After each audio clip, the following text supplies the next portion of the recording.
ఇది కేవలం సమాచారంగా మాత్రమే భావించండి. వైద్య నిపుణులను సంప్రదించండి. ఇప్పుడు కొంతమంది ప్రిస్క్రిప్షన్ లేకుండానే మెడికల్ షాప్‌కెళ్ళి పిల్లలకి మందులు తీసుకొచ్చేసేస్తుంటారు. మెయిన్ అంటే ఇప్పుడు ఐ డ్రాప్స్ కానీ, లేకుంటే ఏవైనా మందులు తీసుకొచ్చి అది ఎంతవరకు కరెక్ట్ అంటారు? ఇప్పుడు ఐ డ్రాప్స్‌కే వద్దాము. ఇప్పుడు ఐ డ్రాప్స్ ఇప్పుడు మనకి కళ్ళు పుసులు కళ్ళు రెడ్ అయినాయి అనుకోమ్మా, పుసులు పట్టడం పుసులు పట్టకపోవటం బట్టి వైరల్లా బ్యాక్టీరియల్లా చూసి ఆర్ ఎలర్జీయా చూసి దాన్ని బట్టి యాక్చువల్గా ప్లాన్ చేయాలి. ఓకే, ఎవరు పడతాళ్ళు యాంటీబయాటిక్ డ్రాప్స్ వెళ్ళి తీసేసుకుంటున్నారు. ఓకే, ఇది ఒక ఎగ్జాంపుల్ చెప్తున్నా. ఇప్పుడు నేను మాక్సిసిప్ అని రాసాను అనుకో, వీళ్ళు వెళ్ళి మాక్సిసిప్ డి కొంటున్నారు. డిలో స్టిరాయిడ్ ఉంది, నేను స్టిరాయిడ్ రాయలేదు. సో ఒక్క అక్షరం మార్పులో మందు మారిపోతుంది. ఓకే, సో ఇలాంటి చాలా ఉన్నాయి. ఇప్పుడు మీరు డి రాస్తే డి రాయకుంటే డి తీసుకోకూడదు. అవును, ఇప్పుడు ఈ కోలిమెక్స్ వాళ్ళే ఏం చేశారంటే, ఇప్పుడు ఇందులో ఏమో డైసైక్లోమిన్ సైమెథికోన్ అని ఉంది. ఇది ఎట్టి పరిస్థితుల్లో 6 నెలల పిల్లల్లోపు అయితే ఎట్టి పరిస్థితుల్లో ఇవ్వకూడదు. ఆ తర్వాత కూడా సొంత డెసిషన్లు తీసుకుని ఇవ్వకూడదు. ఇప్పుడు వీళ్ళు ఏం చేశారు, కోలిమెక్స్ పక్కన ఇంకో లెటర్ పెట్టి ఎస్ఓ డిఓ పెట్టారు, గుర్తులేదు, ఓన్లీ సైమెథికోన్ ఉండే తీసుకొచ్చారు.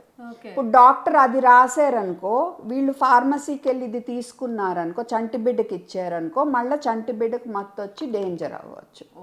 సో ఆ ఒక్క అక్షరం మార్పులో మీరు మందు మారుస్తున్నారు.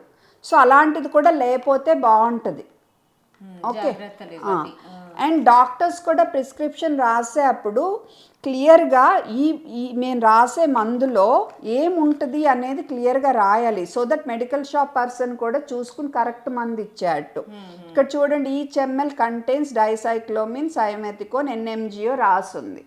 సో డాక్టర్స్ కూడా ప్రిస్క్రిప్షన్ రాసేటప్పుడు అలా క్లియర్గా రాస్తే అప్పుడు మిస్టేక్స్ తగ్గుతాయి. యా, ఇప్పుడు ఫర్ ఎగ్జాంపుల్ ఈ డోమ్స్టాల్ బేబీ డ్రాప్స్, ఇది డోమ్స్టాల్ సస్పెన్షన్, ఇది 1 ml 10 mg ఉంటుంది, ఇది 1 ml 1 mg. సో డాక్టర్ ఇది 1 ml రాశారనుకోండి, వీళ్ళు వెళ్ళి ఇది 1 ml ఇచ్చారనుకోండి, 10 రెట్లు ఓవర్ డోసు, బేబీ మళ్ళీ కోమాలోకి వెళ్ళిపోవచ్చు. అందుకని డాక్టర్స్ రాసేటప్పుడు క్లియర్గా రాయాలి, 1 ml 1 mg తీసుకోండి ఆర్ 1 ml 10 mg తీసుకోండి అండ్ క్లియర్గా ఎక్స్ప్లెయిన్ చేయాలి. డ్రాపర్ చూపించి అమ్మ ఇంత ఇవ్వాలి నువ్వు, అలా ఎక్స్ప్లెయిన్ చేస్తే మిస్టేక్స్ తగ్గుతాయి. మెడికల్ షాప్ వాళ్ళు కూడా క్లియర్గా అక్కడ క్లారిటీగా లేకపోతే మళ్ళీ వెనక్కి పంపించి మీరు సరిగ్గా రాపించుకురండి అని చెప్పాలి. అండ్ వాళ్ళు సొంత నాలెడ్జ్ యూస్ చేసి డోసులు ఇవ్వకూడదు. లక్కీగా ఈ మధ్య దీని మీద ఇదివరకు ఉండేది కాదు, ఇప్పుడు డోసు రాయటం మొదలు పెట్టారు.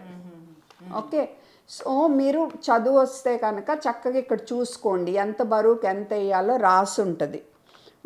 సో డోస్ మిస్టేక్ లేకుండా చూసుకోండి, ఎందుకంటే ఓవర్ డోసులు అయితే ప్రాణానికి ప్రమాదము. అలాగే ఒక అక్షరం మార్పులో మందు మారిపోవచ్చు. సో కోలిమెక్స్ ఇంకో రకం కోలిమెక్స్ ఉంది. సో ఏ కోలిమెక్స్ అనేది మీరు డాక్టర్ని కరెక్ట్గా కనుక్కోవాలి. అలాగే ఈ సైక్లోపాము ఇవి డ్రాప్స్ ఉన్నాయి, సిరప్ ఉన్నాయి. డాక్టర్ సిరప్ రాశారనుకో, మీరు వెళ్ళి డ్రాప్స్ ఇస్తే డేంజర్ అయిపోతుంది సేమ్ డోసులో. అలాగే ఈ మ్యాక్స్ట్రాల్ ఇవి కూడా సేమ్, సినరెస్ట్లు సిరప్లు ఉన్నాయి, డ్రాప్స్ ఉంటాయి మీకు. ఓకే, సో అది చాలదు అన్నట్టు ఇప్పుడు ఈ సినరెస్ తీసుకుందాం, ఇందులో పారాసెటమాల్ కూడా యాడ్ చేసి ఉంటుంది, జ్వరం మందు. సో నువ్వు ఒకవైపు జ్వరం మందు ఇస్తావు, ఇది కూడా ఇస్తావు, సో పారాసెటమాల్ ఎక్కువ అయిపోవచ్చు, డబుల్ డోస్ అయిపోవచ్చు. సో ఇలాంటి కాంబినేషన్స్ కూడా వద్దని మేము గవర్నమెంట్కి రాస్తున్నాము, ఇర్రేషనల్ కాంబినేషన్స్. కానీ మా ప్రయత్నం ఇంకా సఫలం అవ్వటం లేదు. ఇప్పుడు ఈ మందులు చూసుకోమా, డెక్స్ట్రోమిథార్ఫన్ మత్తు వస్తుంది, ఇది 4 ఏళ్ళ పిల్లలకి ఇవ్వకూడదు, కానీ ఎక్కడ పడితే అక్కడ ఇష్టం వచ్చినట్టు ఇస్తున్నారు. ఓకే, డెక్స్ట్రోమిథార్ఫన్ ఉన్నవి, ఆస్కారిల్డి, చెర్రీ, కాఫ్ జూనియర్ 4 ఏళ్ళ పిల్లలకి ఇవ్వకూడదు. ఇందాక సెట్రిజిన్ సిరప్ అని అడిగా కదా, ఇది.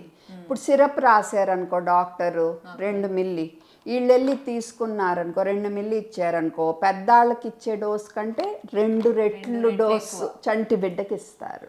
తట్టుకునే శక్తి కూడా వాళ్ళకి ఎలా ఉంటుంది, ఉండదు. ఓకే, సో తర్వాత ఏంటి, ఈ టెర్బ్యూటలిన్ అని ఇవన్నీ వచ్చేసినాయి, మీరు చూసుకోండి కొనేప్పుడు.